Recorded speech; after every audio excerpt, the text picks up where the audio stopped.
Viewers భారతదేశంలోని కాన్పూర్ నగరంలో జరిగిన ఒక యథార్థ సంఘటన, ఒక పాత పాడుబడిన స్కూల్లో జరిగిన ఈ సంఘటన ఇప్పటికీ ఆ నగర ప్రజల గుండెల్లో భయాందోళన రేకెత్తిస్తుంది.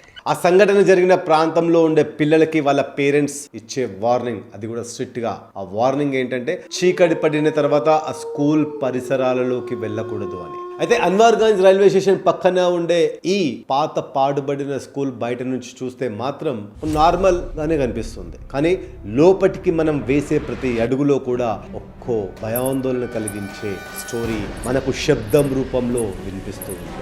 ఇది కేవలం ఒక స్కూల్ మాత్రమే కాదు, ఇక్కడ మనం వేసే ప్రతి అడుగు ఒక భయాందోళనతో కూడినది. అందుకే ఇది ఒక గ్రేటెస్ట్ హాంటెడ్ ప్లేస్ గా నిలిచిపోతుందని మనం చెప్పొచ్చు. అక్కడ గాలి కూడా వింతగా ఉంటుంది, నిశ్శబ్దం కూడా శబ్దం చేస్తుంది. ఎవరో ప్రతిసారి మీ పేరే పిలుస్తున్నట్టు అనిపిస్తూ ఉంటుంది, కానీ తిరిగి చూస్తే మాత్రం ఎవ్వరూ ఉండరు.